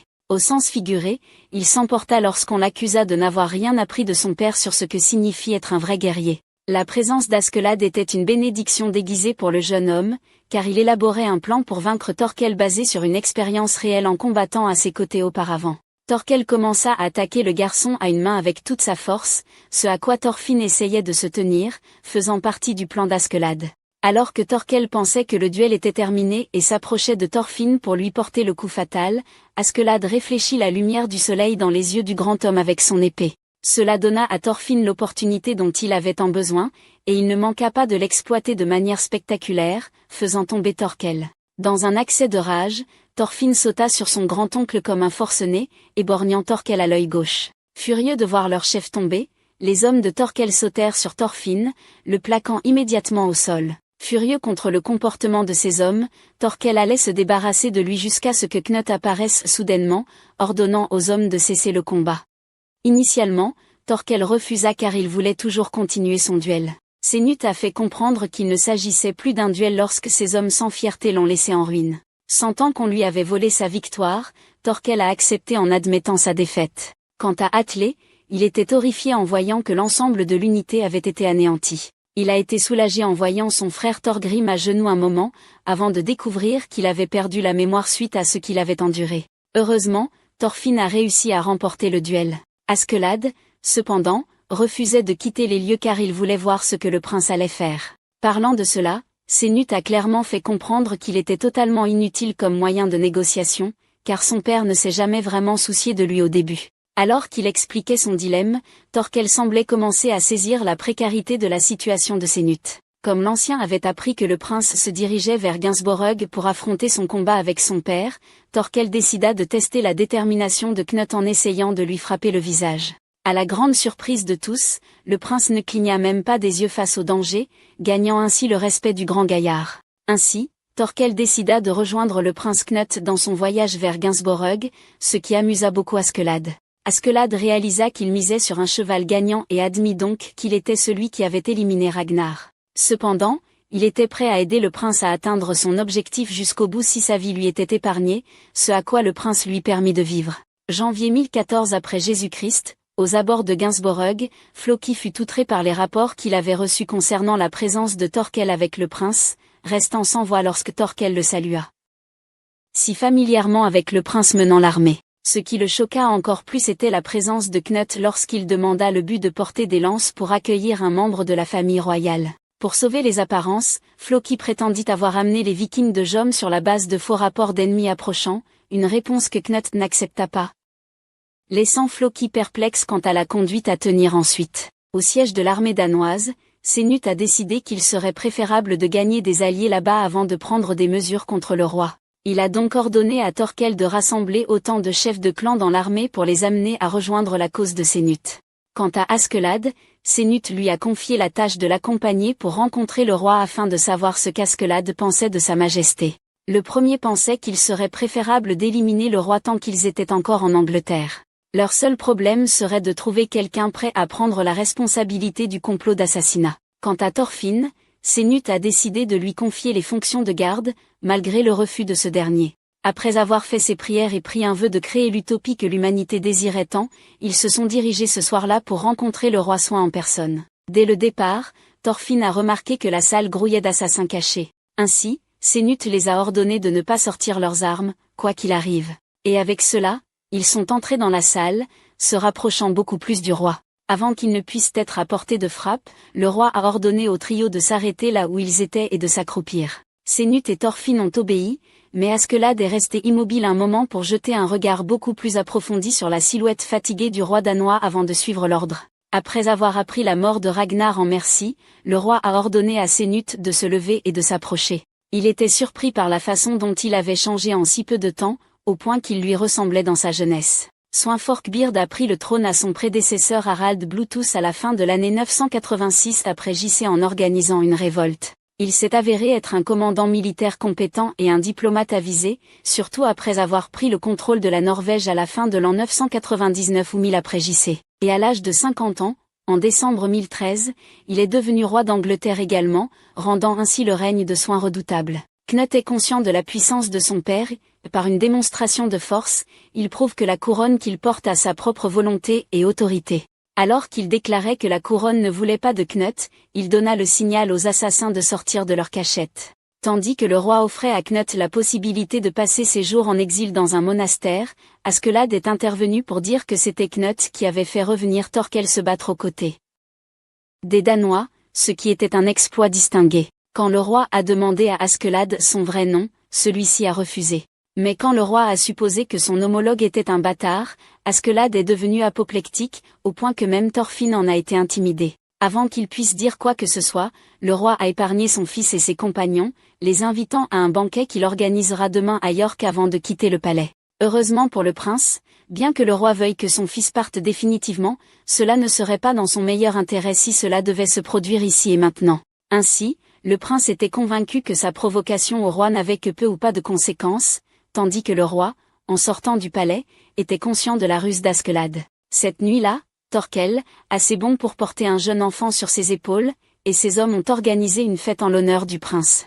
Alors qu'il participait à un concours de boissons contre le prêtre corrompu, Sénut ne put s'empêcher de demander à Askeladd s'il pouvait se débarrasser du roi ou non. Ce dernier était conscient de la ruse du roi, rendant ainsi la tâche difficile mais pas impossible. Pendant ce temps, le prince fut approché par Gunnar, le frère de Ragnar, qui exprima sa joie pour son arrivée saine et sauve. Aussi peu fiable que Gunnar puisse paraître, Sénut l'informa des événements qui s'étaient déroulés, lui ordonnant de garder un œil sur le roi et de choisir des soldats de confiance pour sa cause. Juste au moment où Askeladd allait uriner, Atli entra pour avoir une brève conversation avec lui. Son frère avait complètement perdu la raison et avait besoin de quelqu'un pour s'occuper de lui, il demanda donc la permission de quitter l'unité, une demande qu'Askeladd accepta. Il a même donné à l'homme un bracelet en or pour l'aider financièrement à condition de ne jamais brandir une épée de sa vie. Atli accepta avec gratitude et partit. York, février 1014 après Jésus-Christ. Leif cherchait désespérément Thorfinn dans les marchés aux esclaves. Il ne savait pas qu'il était devenu un mercenaire froid et calculateur. York a été fondé par les Romains en 71 après Jésus-Christ par 5000 hommes de la célèbre 9e Légion, qui prospéra sous le règne impérial romain pendant les 3 siècles suivants en tant que centre commercial. Grâce à sa position stratégique. Sous le règne des Vikings, York est resté un hub commercial européen, où le commerce des esclaves en particulier prospérait. En tant que tel, avec la recommandation des Vikings, le monarque danois envisageait d'établir York comme sa nouvelle capitale. Alors qu'il se remémorait les souvenirs amers de ce qui s'était passé dans les îles Féroé, un noble drakkar viking arriva au port. Sénut était à bord, accompagné d'Askeladd qui engagea avec lui une discussion sur leur prochaine action, jusqu'à ce que soudain le prince soit touché par une flèche. Au milieu de la confusion ambiante, l'assassin tenta de s'éclipser, mais Thorfinn lui bloqua le chemin. Il réussit à faire tomber son adversaire dans le port, et dans un étrange retournement de situation pour lui, Thorfinn rencontra Leif alors qu'il éliminait sa cible. Leif était submergé par un mélange de tristesse, de peur et de bonheur en rencontrant le fils de son meilleur ami décédé.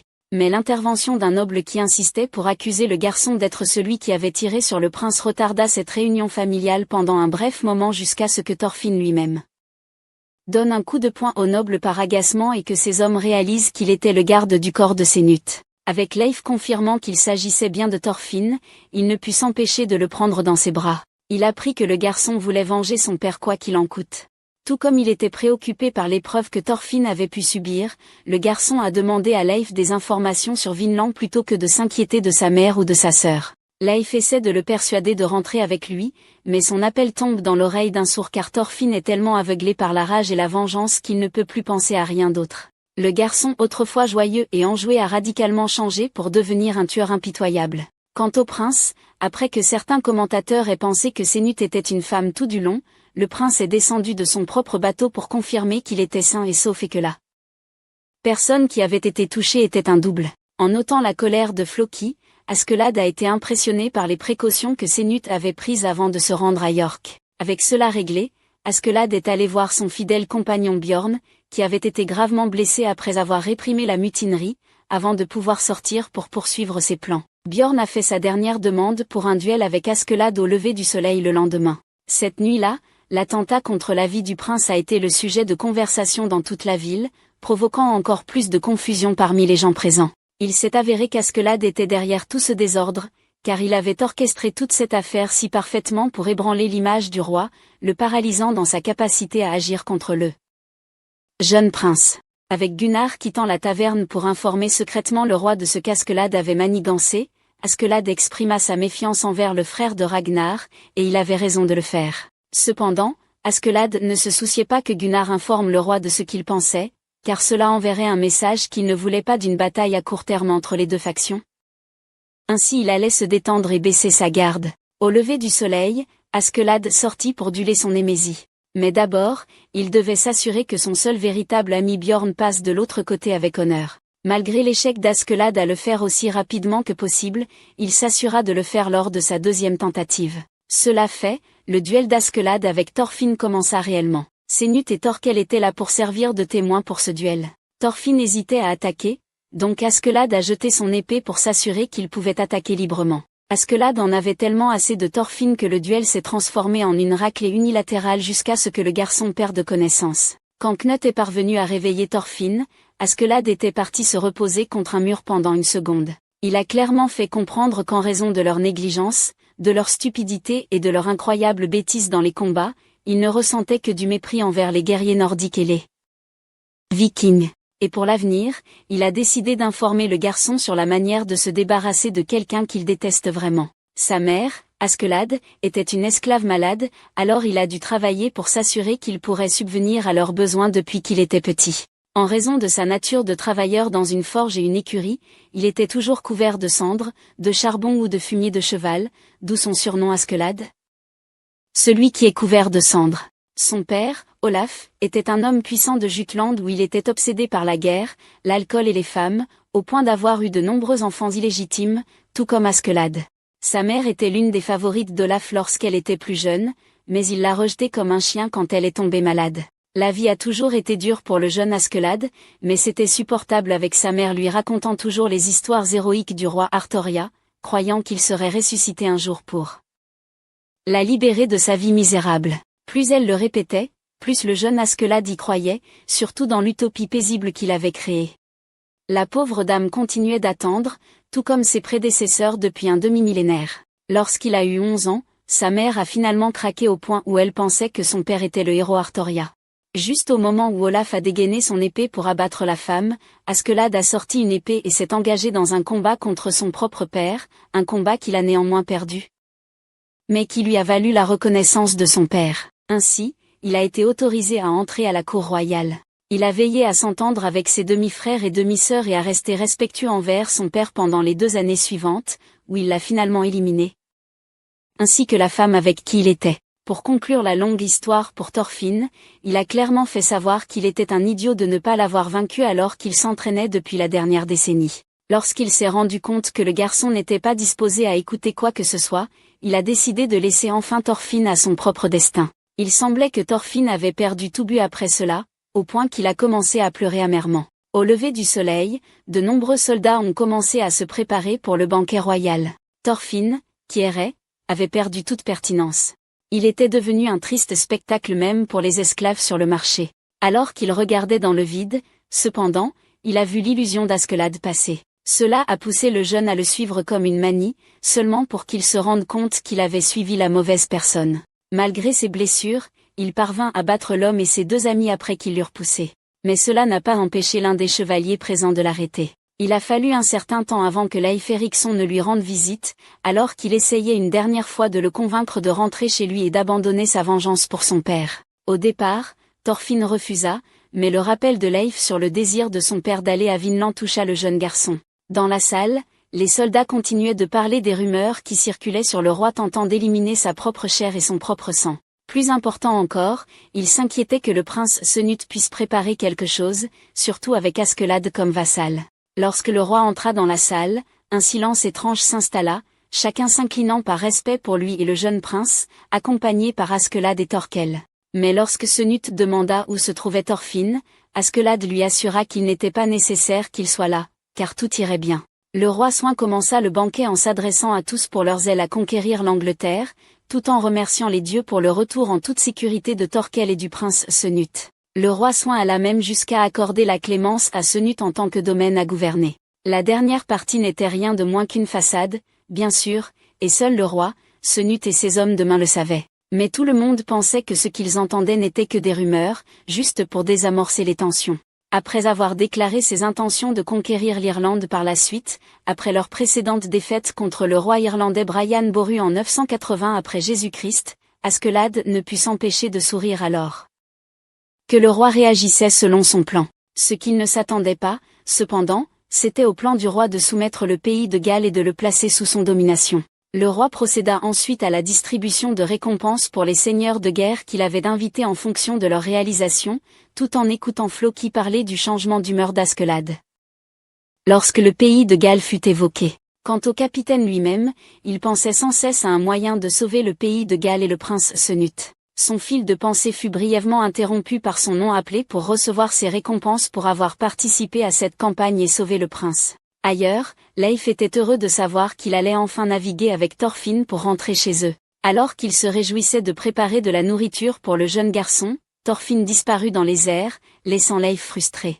De retour au palais, Askeladd se trouve dans un dilemme car il est obligé de protéger la patrie de sa mère. Mais comme il se bat pour les Danois, il est également obligé de combattre les Gallois qu'il a promis de protéger. Au départ, il a essayé de convaincre le roi d'épargner le pays de Galles en raison de leurs pertes au cours des 10 dernières années dans la campagne anglaise et du terrain montagneux et difficile du pays de Galles, rendant la conquête très coûteuse. Pour le sécuriser davantage, Askeladd a demandé à pouvoir négocier avec les Gallois en son nom. Bien que le roi ne fût pas satisfait d'un tel raisonnement, il loua publiquement Askeladd pour être un sujet loyal. En privé, cependant, le roi Soin murmura à Askeladd que s'il tournait le dos à Canute, il épargnerait le pays de Galles. Pour ajouter l'insulte à l'injure, il traita Askeladd de bâtard pour être le fils illégitime d'une dame galloise asservie, à la grande colère d'Askeladd.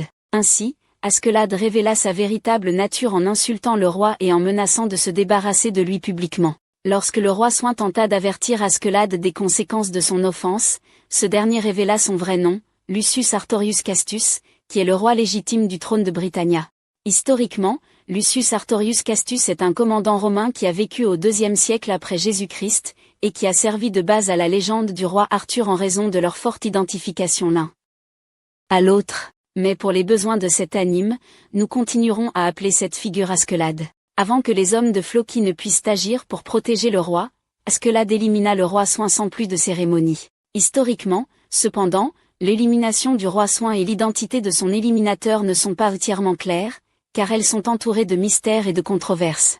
Mais à toutes fins utiles, le roi Soin Ier est maintenant parti, entouré de seigneurs de guerre et de la garde du roi, et avec Canute donnant l'ordre de les engager. Askeladd a commencé son dernier combat voué à l'échec contre l'élite de la garde du roi. De loin, Thorfinn pouvait entendre les échos des épées qui s'entrechoquent et voir l'agitation des gardes du palais se précipitant, alors il les a suivis, espérant se précipiter pour sauver Askeladd, qui semblait avoir perdu la raison et éliminé tout le monde sur son passage. Canute, cependant, savait mieux, car Askeladd avait décidé de se sacrifier pour que Canute et le pays de Galles soient épargnés. Même Floki n'a pas pu se défendre contre Askeladd.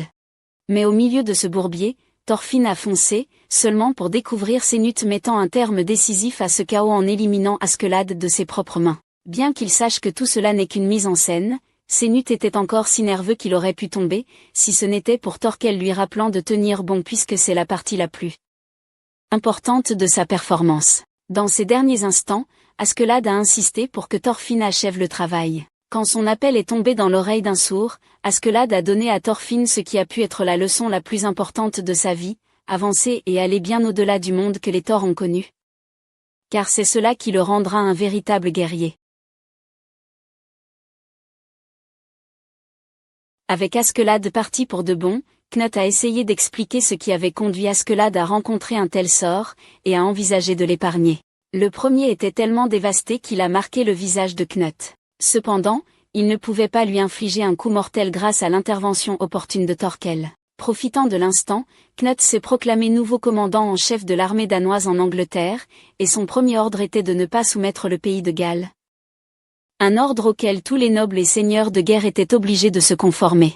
Ce soir-là, les gardes royaux ont commencé à emmener le jeune Thorfinn, qui avait perdu prise sur le poignard de son père au milieu de sa résistance, annonçant le début d'un nouveau chapitre dans sa vie. Cela conclut la première saison de Vinland Saga. Si vous voulez que je continue cette série, faites-le moi savoir en bas et je m'en vais.